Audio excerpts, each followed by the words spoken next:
Are you ready to make a genuine intentional change? Welcome to the Magic is Messy podcast. Welcome, sisters, misters, witches, wizards, boys, girls, diamonds and pearls, to all the freaks and the geeks and the mega rad peeps. My name is Kitty D, and here she is. Ace, it's me. That's right. That is it. We nailed it. And across the room, Ace, it's me. it's me. Oh boy. Why don't you just turn me into a Muppet? Because Muppets are the real deal. They are the real deal. So I was watching, do you know Brett Goldstein? No. He was in Ted Lasso. He was Roy Yes, fucking yes, Kent. yeah, Roy He's Kent. here, he's there, he's every fucking where. Roy Kent, Roy right? Kent. And he's also in Shrinking with Harrison Yes. Ford. Oh, And Jason such a Segel. great series. Okay, you're the second person who's brought this up to It's me. such a great series. Okay. Love it. Okay. Harrison Ford is phenomenal. Okay. And he's also in that, he's one of the writers or the producers or something like that.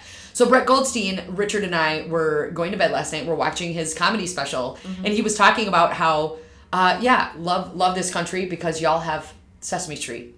And I was a guest on Sesame Street. And I will tell you right now, that was the best fucking day of my life. Really? And he's like, and one day I'm going to have a kid. And that kid's going to look at me and go, Dad, was when I was born the best day of your life? And he's like, fuck no. It was when I did Sesame Street, you know? It was super funny. Oh my and God, and I love turn it. you into a Muppet out of love. No, I know that. I take it as the highest of compliments. Ace the Muppet. That was more Mickey Mouse. Was more Mickey Yeah. Mouse-ish. But Mickey Mouse Muppets, whimsy. We're going with whimsy. Per usual. As per you. Because as you've sent me plenty of times, whimsy is going to save us It's going to save us from the world, whatever it may be doing. We go to the mats for whimsy around here. Wear the crown, sparkle the dust. That's right. Queen of whimsy. Queen of whimsy. Let me ask you a question. If Sure. there was a tarot card that was the Queen of Oh, Whimsy, Queen of whimsy? who would that be? What card would that be? Oh, man. Of course I think about the queens. Right. The queen's court cards. What about like cups? Yeah. Yeah. Like, would it be like the maybe page? more the page. Pages. Though. A page would be Because a pages whimsy are like, to me. I'm learning that pages are more like the novice. Yeah, the younger energy. The apprentice of the royal court, so to speak. That's also how I feel they are. They're the breath of fresh air, or they're the young, vibrant energy 100% page. in the court cards. So let's just say all pages, basically. So the pages would be probably the whimsy, if you pages. will. And I will. Yeah. I will tell you that we are about to embark into a full moon in Libra. Nice. And this episode is, in my hopes, a realignment / reminder about what the fuck is a ritual. Mm-hmm.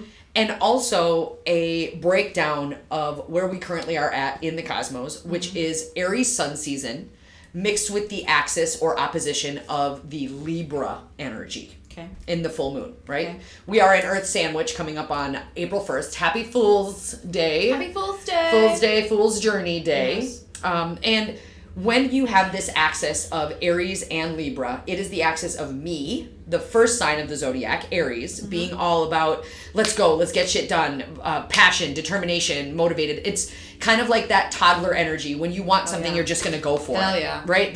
That whimsical, I'm just going to make it happen because I said so, not going to wait for your permission, just going to do it anyway. Just like, fuck yeah, I want the pink one. Right? Don't Like ask that. for permission, ask for forgiveness. And when Yeah. you say, fuck yeah, I want the pink one, it's also the pink moon. Stop. And the reason for that is Okay. because during the spring, the pink ground flux in the Native American, seasons of the Yes. year, all that stuff, the pink ground flux is what is spreading or growing at an abundance right now. So that's why it's called the pink moon. So you say phlox, Flox? PHLOX. Oh, right. Yes. So ground cover with pink flowers. Correct. But have you ever seen, and I think it's more at the end of summer, beginning of fall, in Minnesota, have you seen the pink muley grass? Ooh. There's like cotton candy Sounds floss. beautiful. Where like whole fields are just covered in pink candy floss. It's floss, not flocks. Right. Okay. That's why I was like, ooh, do you mean flocks like FLOCKS, like how you flock a Christmas tree? Yeah, or walk a flock of flame. A flock of flame, yes. Or flock of seagulls. Yes. And I ran so far away. Couldn't get away. We need to fix our hair like that. Hey man, do you like Flock of Seagulls? No, but apparently you do. Have you ever seen Wedding Singer when he's up at the airport cover? Because of his hair. Best looks like, scene ever. He looks like Hey Ace man, Ventura. do you like Flock of Seagulls? Oh my god, so good. So yes, ground flocks. Ground flocks. Pink ground flocks. Pink ground flocks. So the pink moon, when in my general overall practice, when I think about the Libra full moon, it's we just got out of a star, we just hit the spring equinox, and it's kind of like that breath of fresh air, the renewal, the rebirth, like let's fucking do the damn thing. Let's plant the seed and let's make shit happen. So when the Libra full moon comes up in the middle of this very intense, very fiery, Aries is fire, very fiery sun season, it's kind of like take a step back, take a deep breath, cleanse and clear, and kind of recalibrate, or I call this the peak of peace. Okay. During the zodiac year. So Libra being all about balance, they are the scales of the zodiac. They are the only non-human or non-animal zodiac sign. Oh yeah, you're right. There you go. Little tidbit. Yeah. But Libra stands for balance and beauty. They bring the beauty and the balance to Aries' fiery flame, so to speak. And I want you to think back to, because every full moon is the culmination or the peak energy of the new moon that came 6 months before it. Oh, wow, that's so interesting. Yeah, and that's why you use the cosmic timepiece. Yeah. That's why, think about small rituals of new moons. And for example, with the coven, we're going to set intentions and write down, whether it be small or big, after our path workings, we're going to write down the intentions and then revisit them 6 months 6 months later. That's amazing. And this happens for every new moon, every full moon cycle in the zodiac. It's so damn cool. Cool. So if you were to think back to roughly Libra season, we'll think late September, early-ish October. Okay. What were you doing, or do you remember any intentions that you put into the ether that have now potentially culminated or come to fruition? So then you can celebrate them. Is there anything that comes up for you at all? Me? Yeah. I would say that I've been on, like, I was thinking about this before I got here, before we started recording, but I was just thinking, like, how I've been on this very intentional journey of my health and, like, fact-finding, like, seeking knowledge. Oh, yeah. So in a way, I almost feel like I'm walking across the bridge to the troll, and I'm answering his riddles 3. Oh, yes. And so very whimsical of you. Very whimsical. And so in a way, I feel like that's what I've been on. And so I remember making a very, very significant commitment to my health journey and getting answers. Ooh. And so that, I think, and that has carried forth. And I don't know if that was necessarily something like, well, it's the new moon in Libra, so I'm going to definitely do this. But you remember, it didn't necessarily have to do with the moon, but it had to do with necessity. At the time. And getting yourself realigned and back to feeling normal and good again. Right. Because you don't know how bad you feel until you feel good again. Yes. Totally. Correct. Let me say that again for the people in the back. One more time. Exactly. Right? Feel good. Shake it, shake it. That, I just sounded like the Gorillas. I feel good. Did you know that the lead singer of Gorillaz was actually the lead singer of Blur? Okay, one more time. Gorillas, that's a band. Gorillaz is the animated band. You know that song? Oh, Feel Good? Or no. Clint Eastwood? No. Oh, girl.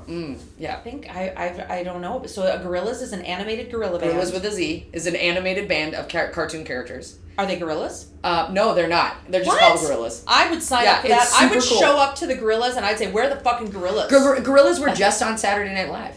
They were? Yeah. Okay. Yeah, I need they're to coming get back caught with a up. vengeance. But Okay. no, the lead singer of Gorillaz is actually the lead singer of Blur, which is woohoo! Okay. Woohoo! Yeah. Little fun fact for you. There we go. Tuck that away. So yeah, tuck it. Tuck it. So Libra full moon during the Aries sun season, right? The axis of me, or the self, which is Aries, versus we, or the collective, your partnerships, your relationships.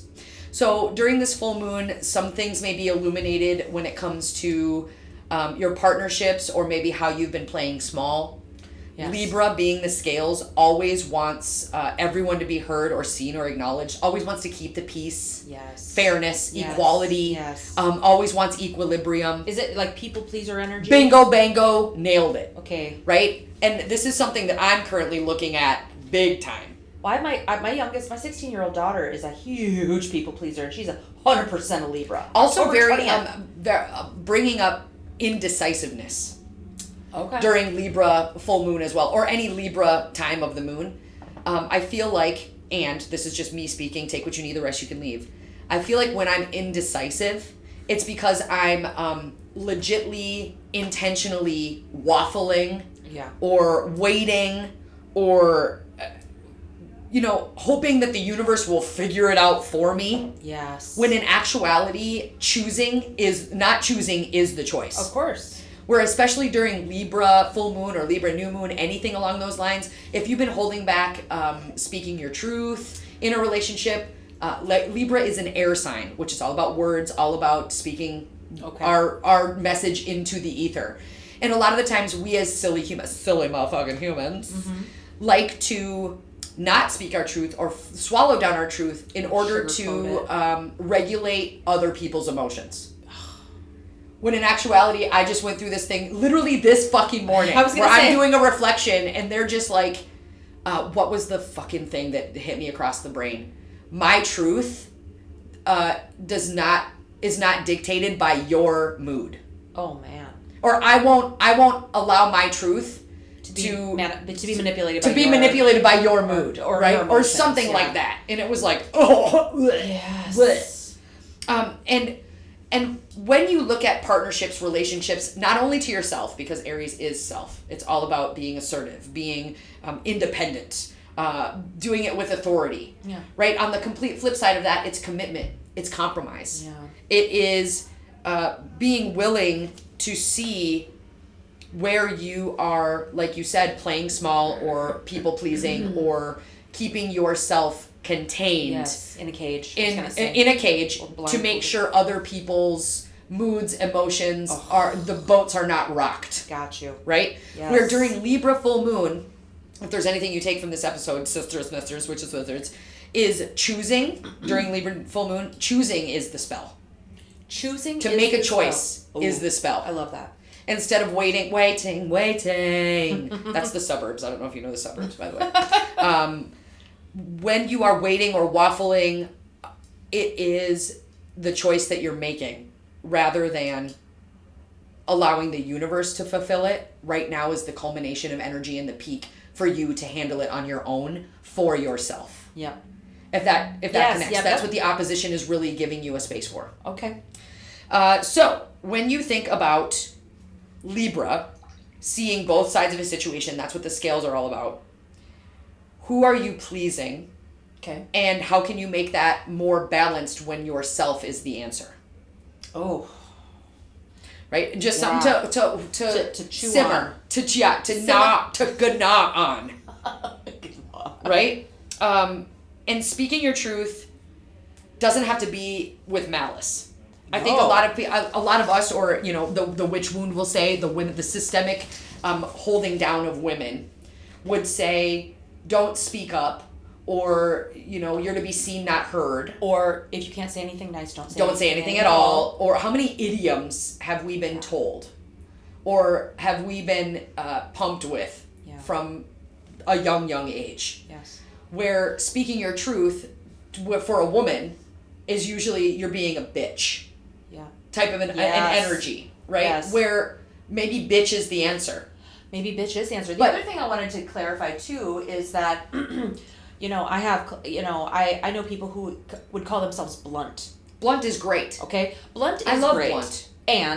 But women are taught to be soft or expected to be soft, right? So blunt and soft don't really line up unless you're talking about pencil lead. Blunt and soft. Blunt with intention.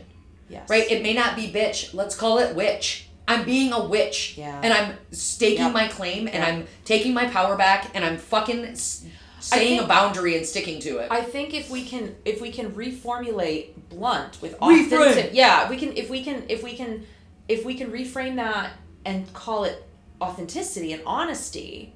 I mean, blunt is. I think people get locked up in the delivery. Say more. You know what I'm saying? Yeah, like people say get more, locked say up less.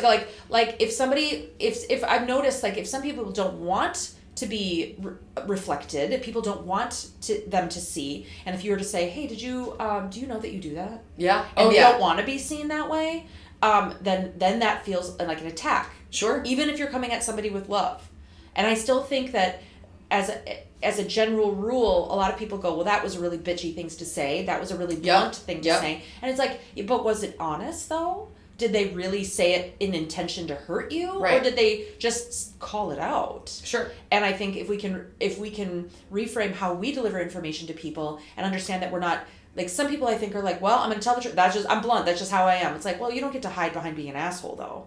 You have, but to come at it with intention and say, with love, I'd like to reflect to you what I'm seeing here, et cetera, and then be honest about it. What I just heard you say is the language and the way you say something. Yes. Is very important. Yes.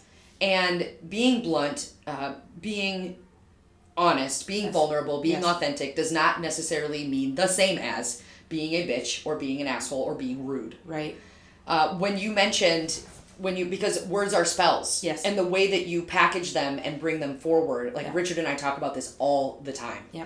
If you have someone with like natural defiant disorder or oppositional defiance, if you say something incorrectly necessarily, it's not that it's not hitting them in a way, it's hitting them incorrectly, or it's, those arrows you used to talk about on the back, it's pinging one of those arrows somehow. Yes. And instead it's like, I see this arrow. May I have permission to maybe show you where it came from or reflect back to you how this may be playing out in my life and how you could relate to it? Yes. Like, that is so much more of a welcoming, engulfing, embracing energy. Yes. And that's what Libra, that's what I'm saying is, that's the peace, the peacemaker. Let's bring equilibrium back to our relationships with ourselves as well. Yeah. By being that honest, honorable, vulnerable, valuable version of ourselves, and being careful with our words, but not choosing our words and molding them, making sure they're our words said with love, intention, awareness, and with meaning. Yes.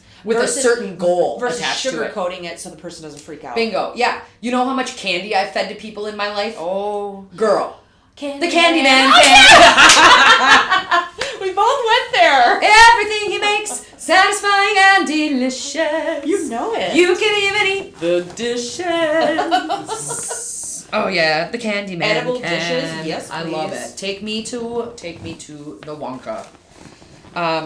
So going back to what you were talking about is how do you be blunt and soft? Because that to me sounds a bit oxymoronic. It is. Unless you're talking about Isn't it oxymoronic, don't you think? It wouldn't have gone as well as the original No, version. it definitely wouldn't. No. Isn't it oxymoronic? It's like rain. So when you're thinking blunt and soft, I want to bring up actually that Libra is ruled by Venus.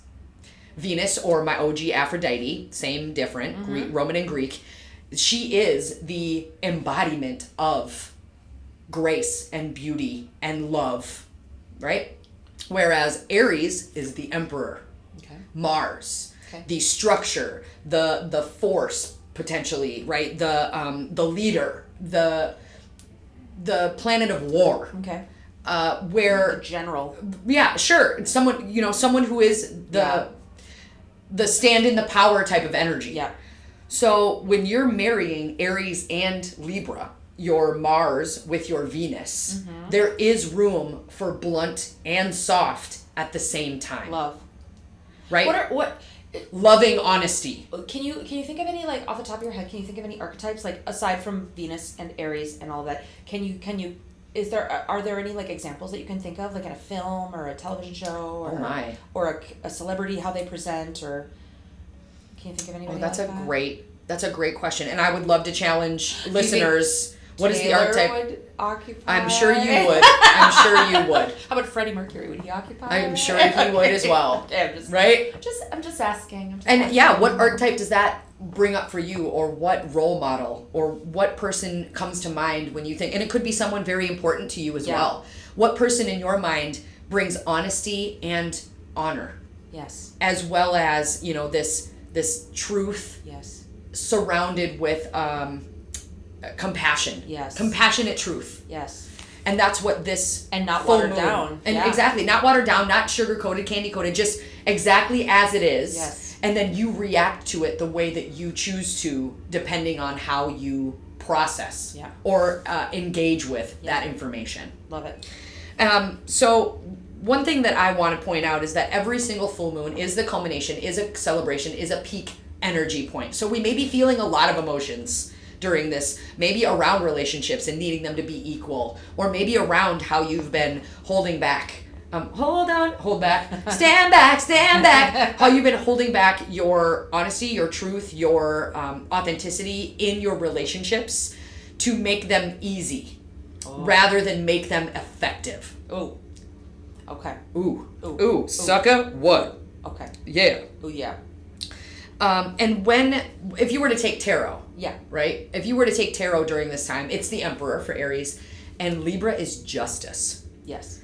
And justice is the equilibrium. I want you to imagine a leader just going willy-nilly, doing whatever the fuck he wants, no one to answer to, no checks and balances. It may make you think about somebody. I wonder who that And if could it does, be. I didn't name a name, but hey, someone comes up. Who's the archetype that comes up for that for you? Right. You know? Yeah, I feel like we all have a pretty good idea And of that. what if you were a leader and you had someone watching over you to make sure you were doing everything on the up and up, everything above board, everything clear and clean and concise, because that's what justice is. Justice is, I always have my eye, justice is karma.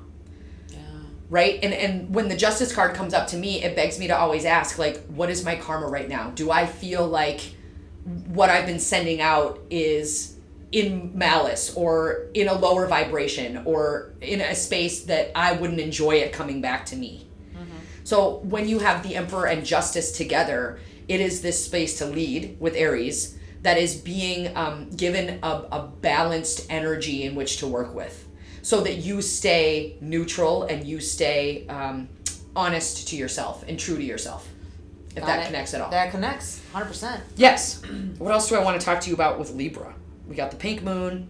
What did you do around October? Listener, sister, Mr. Witch Wizard, what did you do around, or intentions did you set during October-ish of 2025? And what is culminated because of that?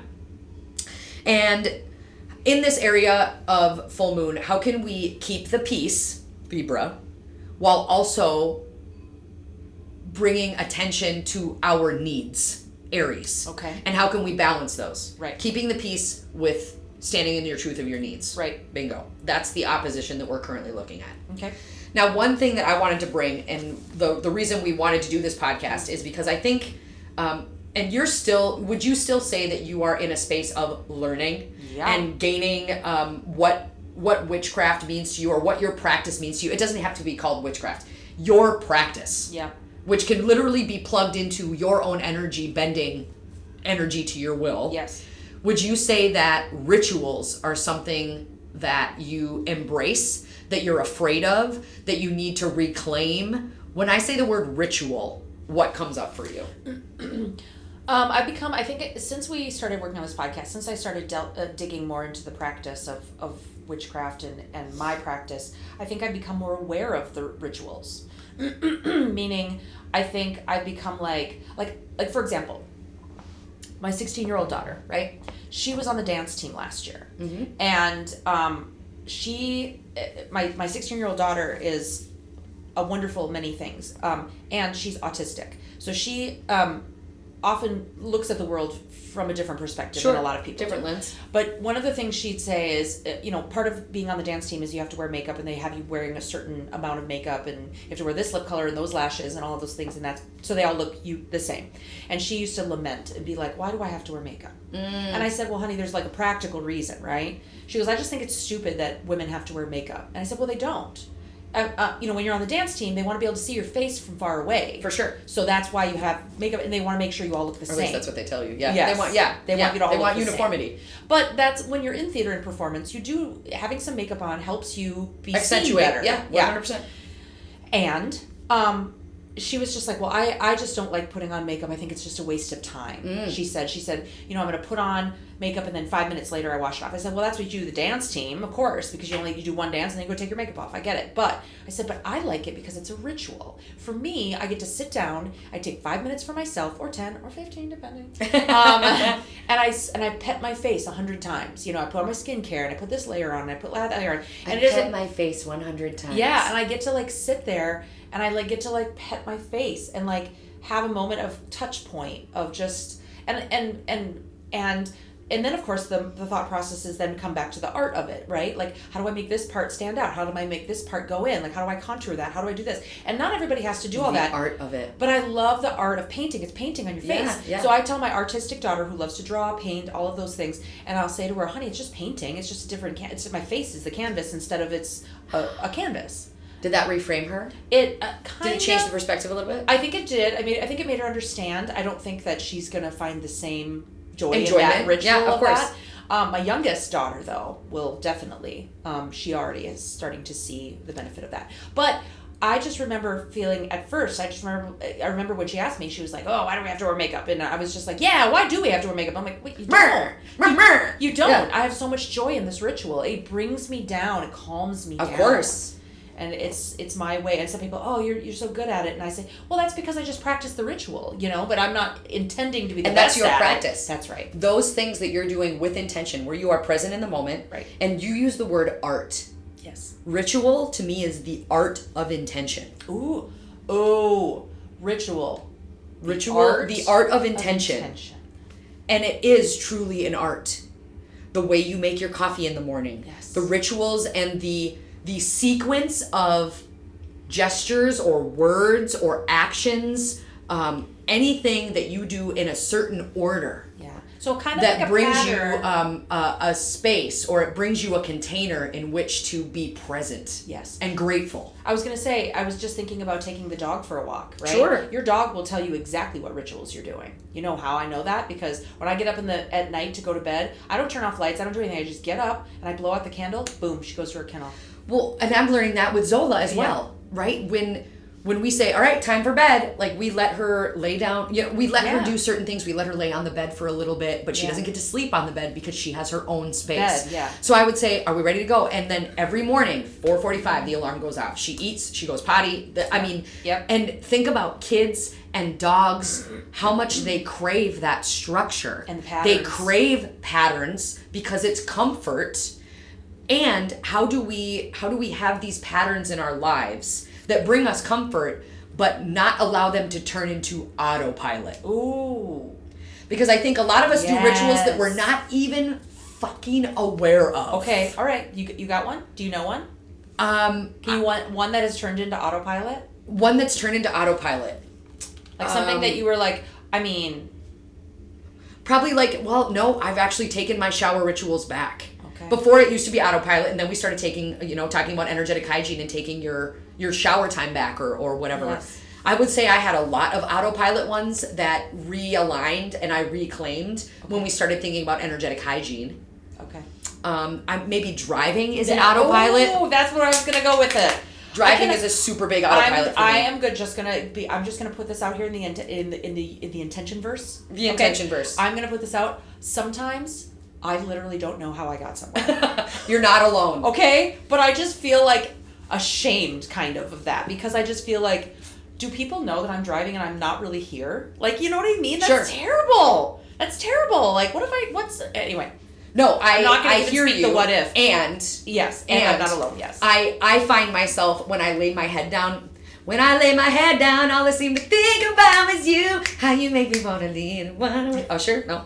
So when I lay my head down at the end of the night, I always think to myself, Prince, Goddess, powers that be, thank you so much for surrounding my car and allowing me to not get in an accident today. Yes, oh like, I'll be better tomorrow, I promise. And then in the morning, you're like, oh, let me see if I can watch Facebook and eat while driving. And drive and put my mascara on. What the actual fuck? I know. But yes, the autopilot of driving. Yes. The autopilot of making your coffee. The autopilot of putting together your lunches for your kids. Because you're just going through motions. The autopilot of, and I hope we're going to transition into this, but the autopilot of showing up in the way that you do on the holidays for your family. Oh, tell them more about it, because you're doing rituals on the holidays too. Oh my gosh, and that's one of the things that I wanted to talk about a little bit too, is like the difference between a ritual and traditions. Right? So we mark a lot of our holidays and a lot of our whatever with traditions. Sure. And in Minnesota too, because our weather fluctuates as much as it does. Of course. We have rituals around that as well.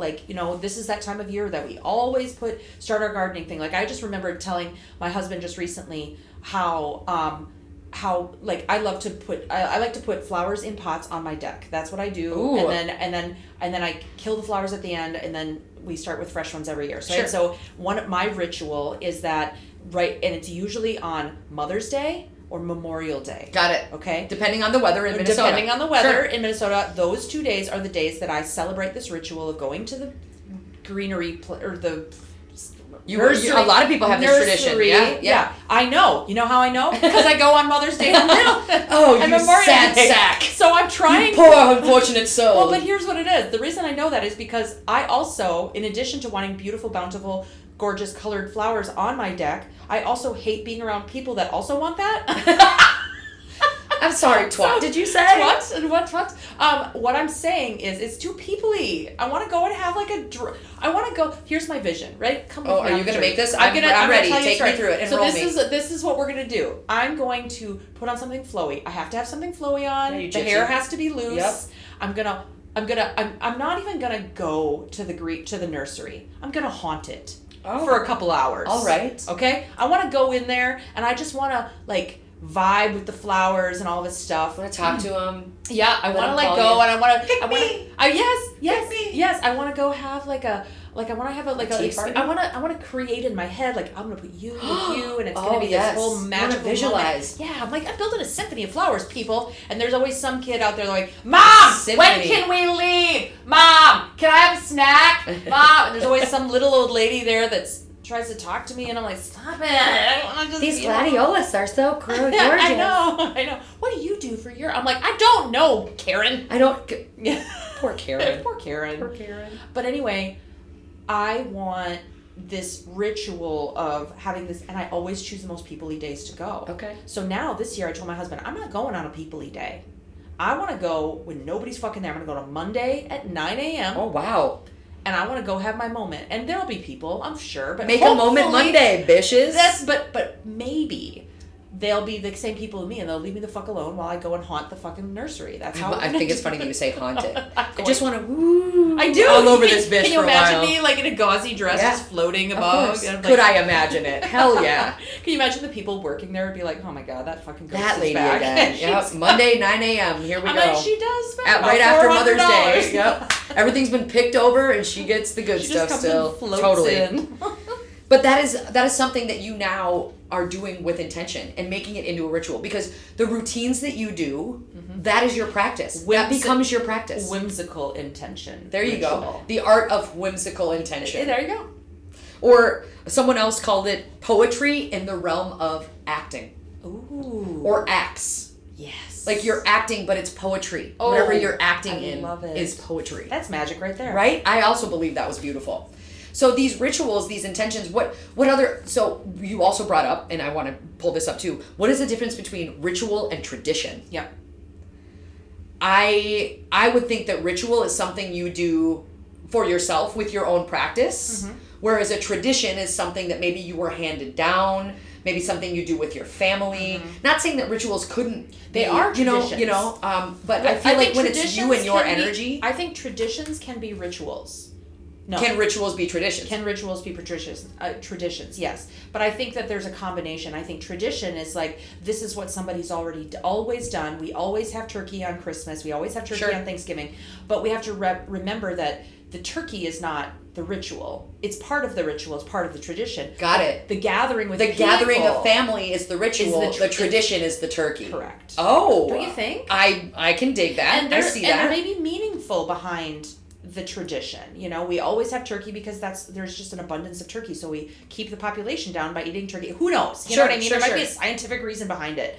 But the reality is that's what it is. The gratitude and the gathering is the ritual, the turkey and the stuffed potatoes and with cranberries. Oh my okay, god, are girl. the tradish. I need you to look in my eyes and talk about it slow though. That's tradish. Yeah. Tradish. Fill up my dish for That's a what second I'm helping thinking. of that. Agreed. Being casserole, a little bit. Stop it. We just read. We're on spring, not fall. Okay. So I wanted to go back to, I personally think ritual it's something that you are deciding on, that you're creating with your own energy, that you are utilizing to raise your frequency or be present in the moment, that has boundaries attached to it, like this is my time, this is my energy, and that's what I'm going to do with it. But it also has an air of sacredness. Yes. It has meaning, it has symbolism, it has awareness around it. Like, can you do a ritual without having some kind of emotional attachment?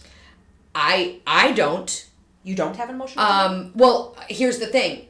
When you turn it into a ritual, are you adding emotional attachment? Yeah. Right? That deliberate motion or that act of intention, is that what makes it a ritual rather than just a habit or a routine? Where you're on autopilot. Where you're on autopilot. Yes. We always have turkey for Thanksgiving. That's just what we do. That's autopilot, isn't it? Yeah. What if you were to make a ham? Or lasagna. Or lasagna for Christmas. Or I know a lot of people Chinese make that food. as your... Yes. And it doesn't have to be food per se. Right. That's just an example. The trimming of the tree.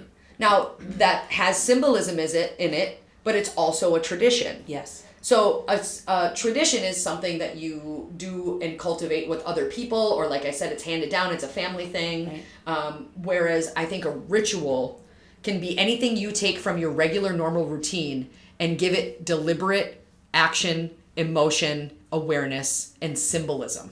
Give it meaning. Yes.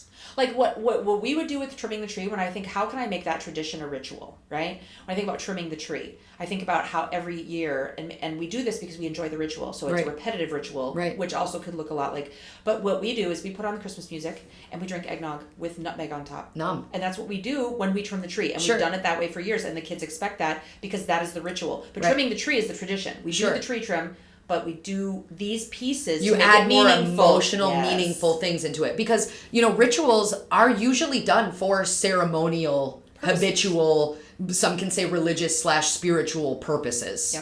Yep. So I feel like rituals and traditions are kind of like cousins.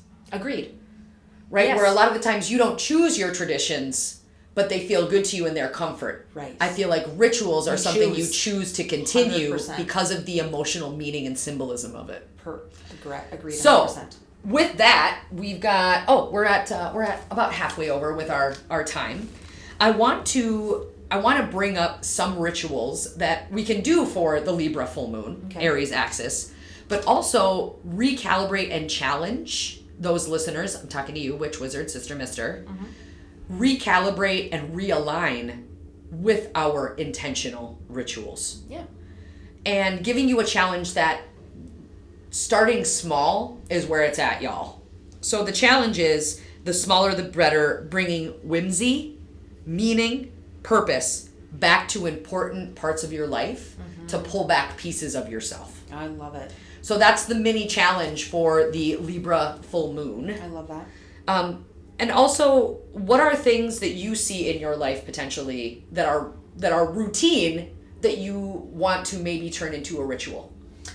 That I want to. If I were to look at you and say, hey, a ritual isn't how you do things, it's not what you're doing, it's how you're doing it. Yeah. Could you look at your life in any way, shape, or form and be like, that looks like something that feels mundane and feels and meh. But how can I make it more? But how can I make it more whimsy, and how can I give it meaning and symbolism? I have a perfect example. Go. Yes. It is setting the table. Oh, okay. Tell me So more. I have 3 kids, and so usually when we eat dinner as a family, it's all 5 of us. We do it very rarely, unfortunately, but it is what it is. But one of the most beautiful ways that I remember my grandmother used to do is, my grandma was one of those ladies that would make dinner, like she'd plan the Sunday dinner like a week ahead of time, right? And she would set the table on Wednesday.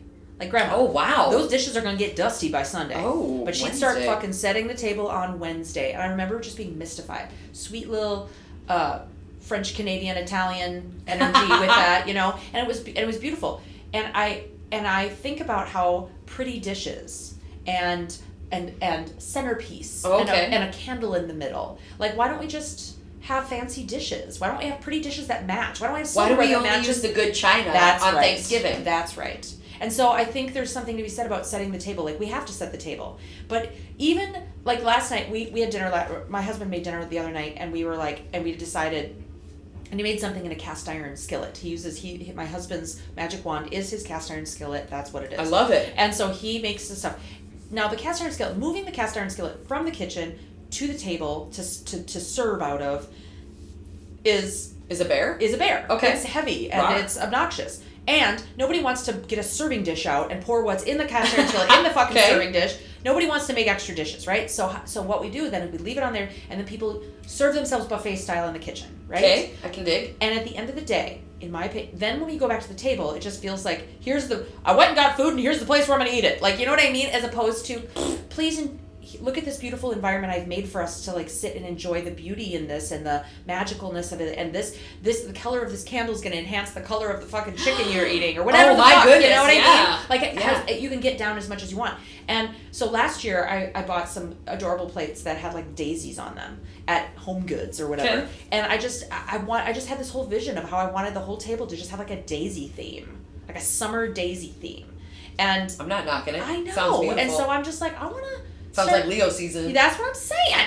And that's what so I thought, wouldn't this be wonderful to be able to have, the potato salad and the hot dog and the hamburger on daisy plates? Like how cute, right? You can sit down and be like, oh, it's just like a minute, that it takes to do that. So I just think like that would be a wonderful way to inject some whimsy, some ritual, some fun, some intention into something that's super mundane. So you just took your dining room table and you gave it the daisy plate perspective. The daisy plate the daisy plate makeover. That's what we did. The daisy plate makeover. That's right.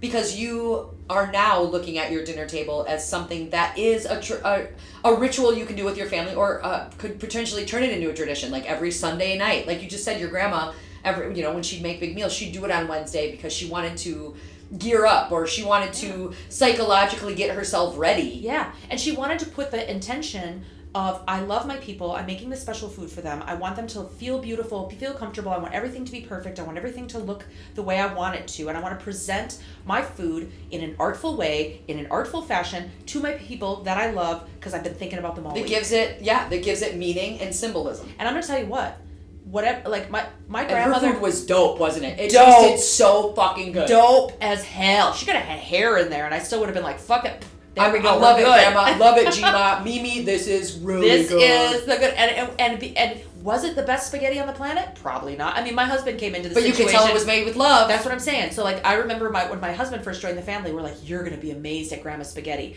And he sat down and he had it. And I'm like, what did you think? Oh, my God. Wasn't it amazing? And he was like, and I was like, so you're going to sleep in the couch tonight? And doghouse. Exactly. What do you mean? It was fucking transcendent. But that's because he wasn't there to absorb the love of Grandma per se. Got it.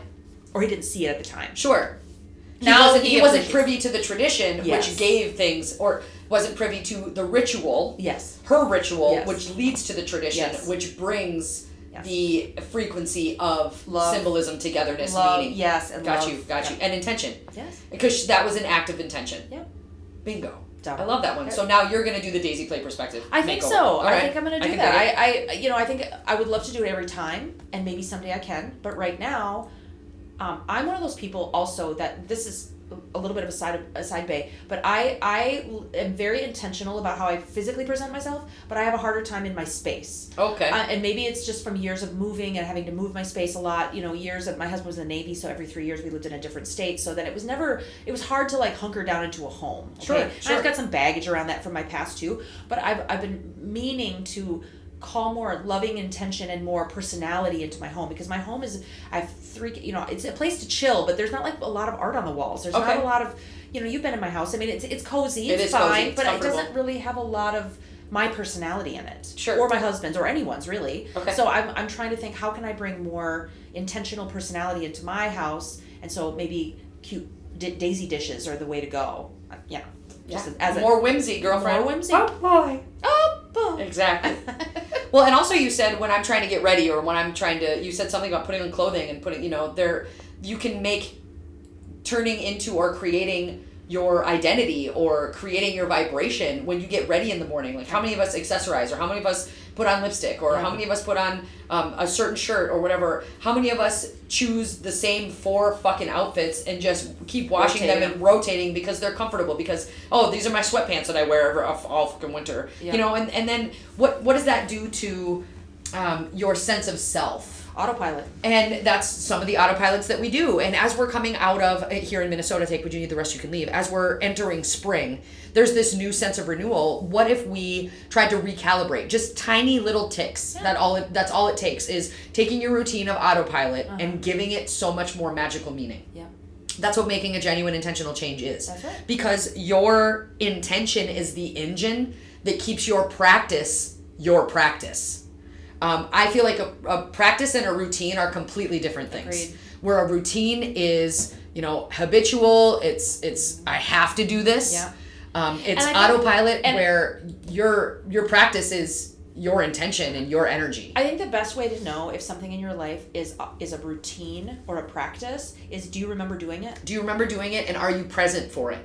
Well, and for me, I'm in that place right now where I'm like, I'll walk home and I'll leave the house and I'll be halfway down the road and I'll be like, shit, did I lock the dog up in the kennel? Did I close the door? Oh yeah. You know totally. what I mean? Yes. And so it's interesting to me how that, and I don't necessarily think you need to practice closing the door on your dog's kennel, but at the same time, to remember that you did it. I'm even of a mind of like, maybe I just need to start saying it out loud. Like, we're locking the door on the kennel. Like doing that, something like that. Like, lock the door and say, I keep my house safe from harm. Yes. So nothing, I protect it from anything, whatever. Yeah. Just, or in my case, we're locking the door now. Everything's good. I was going to lock the door and be like, ain't no bitches getting in. Ain't no bitches getting in here. And then ain't nobody going to haunt my house. And then I'll get a phone call from my kids like, Mom, all of our keys broke in the lock. I'll be like, shit, dang sorry. it. Too much attention. Overboard. Backtrack. Okay, so you're going to scale through the window. Just pick in the window. But using anything that you see in your routines, your autopilot, and turning them into something that you just take a moment so that you remember it and you're present for it and you give meaning to it. Yep. So some of the rituals that we can do for Libra full moon, and I wanted to, you said something that was really fantastic, and I hope it comes back to me. But one of the challenges that I did want to bring up, like you said, talking to things. Yeah. Is as we're looking at Aries the self and Libra other people and partnerships.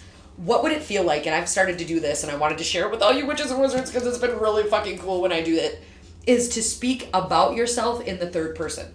Yes. The third party partnership ritual. Okay.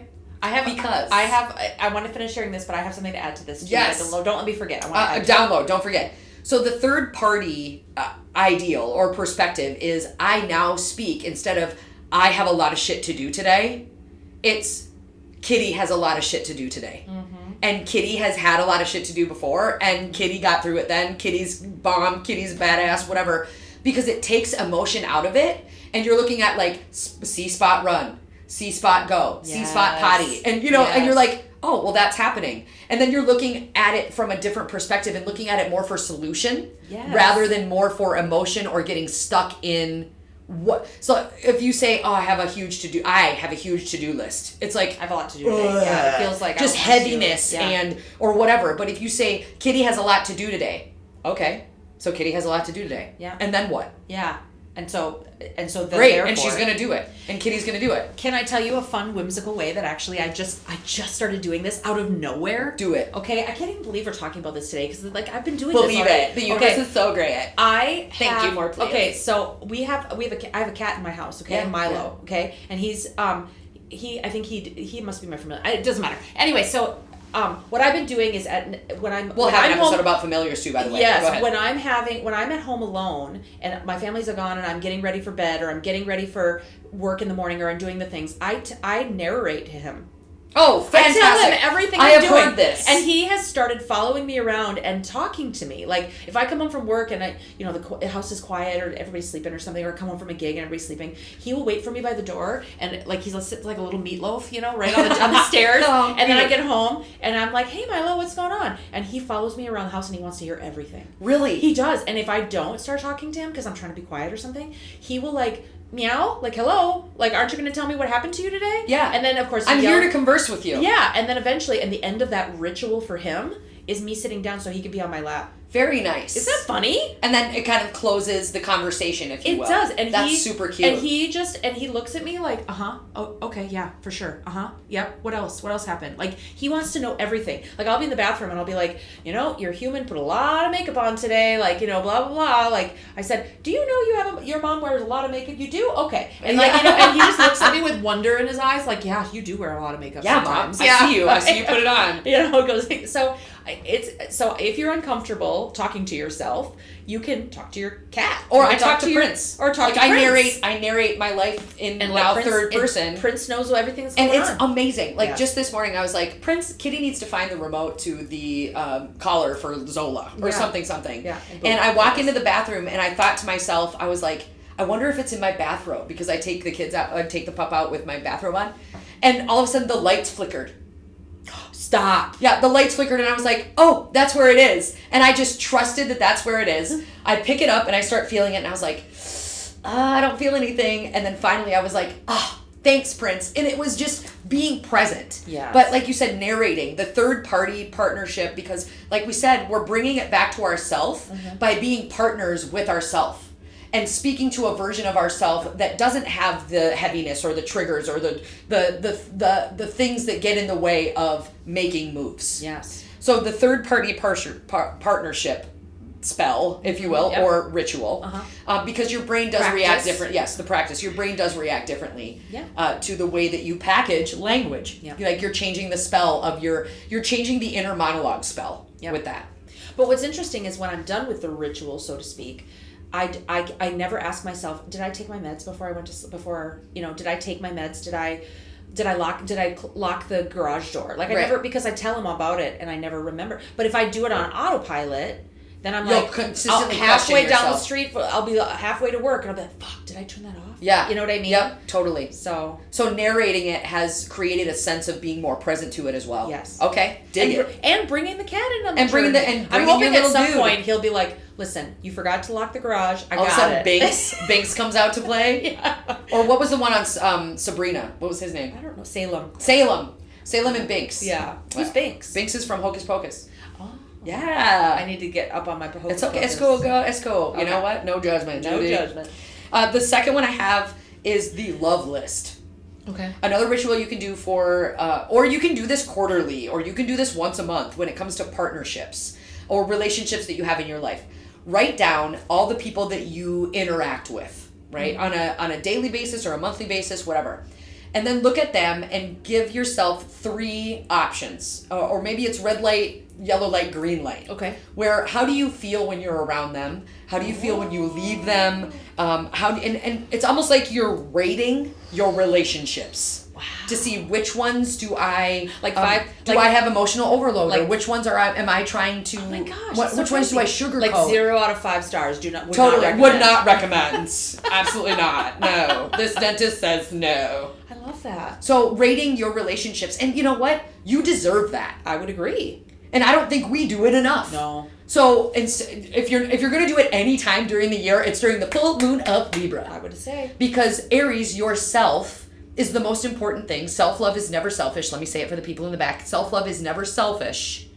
And when you have a lot of relationships, you have a lot of people that you're engaging with, you're exchanging energy with, finding equilibrium is something that no one's going to do for you. So if you're waiting or waffling, or like I said, just kind of wiltering there, or just treading water in some of these relationships, take the initiative, take the action, take the bold bluntness with softness surrounding it, and compassion and empathy for yourself, and absolutely look at your relationships for exactly what they are. Try not to let emotions come into it, but think about potential. Oh my God. Potential too, because you can't change people, boo. I'm the worst when it comes to potential. Change is you. Because I have this gift that I can see into people's hearts. I see what they're not showing me, and your heart gift is to see the gift in people's hearts. Yes, it is. That's where my fixer then comes in. Sure. Like I'm going to show you how this is not serving you, and you can let go. I'm going to lead you to water horse. That's right. And I'm going to keep leading you to water horse. And I'm going to slam your face down in it. Like. Nah. I'm gonna whitewash you and tell you, drink, bitch! Like waterboard. Yeah, no. Exactly. No, but yes, that is exactly. And so, but I love that being more intention about what exactly the relationship is, not what you think it should be or could be. Ooh, And that's a good way to come of it too. Rating your relationships is a practice of self-love. Agreed. And knowing that your boundaries are very important and your sacredness comes from you pulling your energy back to yourself. Yeah. Rather than leaking it and continuing to leak it, thinking that the more energy you give something or the more energy you put into a relationship, the more it's going to change. Right. When in actuality, that's just changing your relationship with yourself. Agreed. So, I love throwing that. that down. Love that. Sending out peace boomerangs. Like I already said, this is the peak of peace. Okay. The full moon of Libra being the peacemaker, the fairness, all of that jazz, the justice, if you will, the karma. Giving boomerangs of peace out to anyone that needs it or deserves it at this time. And especially this time. At this time. Okay. So sending out peace boomerangs to anyone who you believe deserves it. Okay. Would be a good one.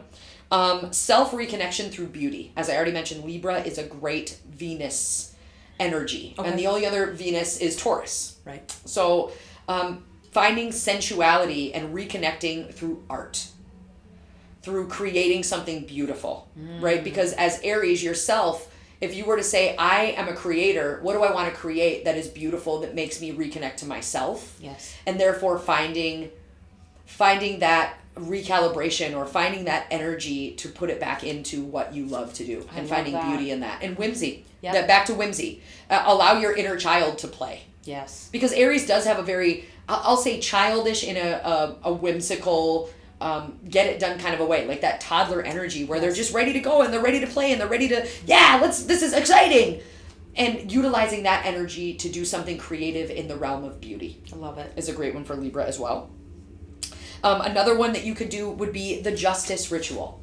Because we are dealing with justice and the emperor. You can put both of those on your altar if you feel like. Or during full moon of Libra, doing the justice card, pulling that one out. And if you shuffle, find the justice card, and the one on top of it, as you find justice, the one sitting on top of it is what you are releasing. Oh. And the one on the bottom of it is what you are receiving. So a Libra sandwich. A justice sandwich. A karma sandwich. Exactly. Okay. What you're releasing, what you're receiving. So I'm sorry, the top card is what you're releasing. Yep. And the bottom is? What you are receiving. What are you receiving? Correct. Okay. Yes. Male and female. Yes. You could also, or yin yang, or dark light, the opposition, because we are in an oppositional phase during every full moon. Another one you could do is the second guessing ritual, where, like I said, wherever you may be wallowing or waffling or waiting, or where are you settling for things, where are you playing small or shrinking or allowing others to choose for you, where are you managing others' emotions by showing up as a people pleaser. This is I'm second guessing this and make the decision, make the choice, because that is the spell. Being brave and choosing is the spell. Yep. For this full moon.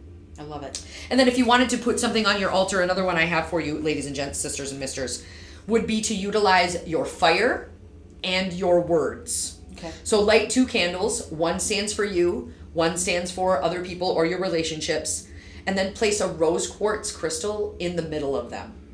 And it symbolizes harmony, and it symbolizes equilibrium, and it symbolizes balance. Like any relationship that you really feel deserves more balance, or you need to show up more in your strength or your power, or anything along those lines, you're going to reflect on and visualize that relationship being harmonious. What would that look and feel like? And sending that boomerang out as well. Got it. So that would be, using your candle in the wind type of an energy. Yes. And those are just little rituals. And another challenge, like we said, the ritual of starting small. Yes. Not playing small, starting small. Because just one thing. The step by step. Yeah. Ooh, baby. That's going to get you... That's gonna change your world. Girls. Yeah. Girl. So that is... utilizing the art of intention, utilizing ritual, utilizing motions that you do every day and making them work for you, work with you. And injecting that whimsy into it. Beauty and whimsy. Beauty, whimsy, and intention. Yeah. That's what we're looking for. Oh my God, that sounds like the best day ever. The BDE. The BDE. Or the big dick energy. We just... Yep. Okay, that works too. There we works. Go. And scene. And scene. That's our episode. No, but yes, enjoy this pink moon.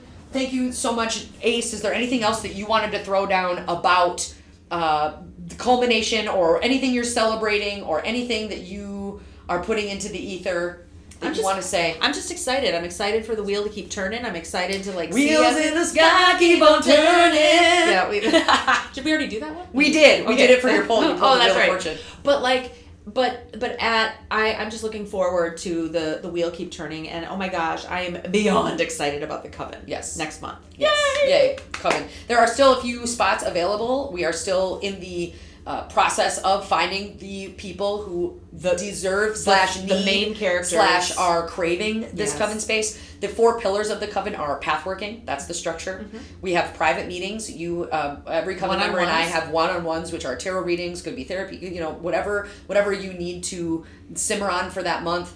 We also have what's called possibilities, which are business networking. They are workouts. They are full moon Zoom booms. They are sharing sharing each other with each other. I love that. Right? Because there are 13 of us in the coven, each of you is going to get a spotlight. Yes. For what you do, who you are, what you bring, what's your heart gift, what do you need, how do you want to support, how do you need support, that kind of jazz. Yep. And then also the private party or the parties, right? Parties. Every equinox and solstice we get together as a group, as a coven. And that's not to say that there won't be more of those happening, but these are definitely something that we as a coven celebrate the Wheel of the Year with. Yep. So the coven is still open. You can find that on magicismessy.com. Tarot readings, all that jazz. If you want some clarity, if you want some concise steps, you can get one with me or get one with Ace, because Ace is starting the tarot jazz as well. She's doing the damn deal, and I'm super proud of you for that. Oh, thank you. So yeah, find us at magicismessy.com. Share this with people that you would love to maybe put a little bit more ritual in their life, or what the fuck is a ritual, and why are they important, and how do they help me create boundaries? How do they help me to bring my energy back to myself? And how do they help me find more equilibrium and balance and beauty and whimsy in my life? Thank you. Thank you for this time. Thank you for this listening, time, guys. Yeah. Thanks for the energy. Thank you so much for the support and the shares and the subscribes. Reach out to us. Leave us some messages. You can find us at magicismissy.com. We appreciate you and everything you do. Thank you so much for your energetic exchange. We are honored. We will send out. So much We're pleasure. sending out peace boomerangs as we speak. Peace boomerangs. Boomerang Chicken chicken wang. Boom shakalaka shaka khan. Are we ready to seal our episode? Let's do. Bingo. Here we go. And break. Ladies and gentlemen, sisters and misters, witches and wizards, thank you so much, and we will see you next time.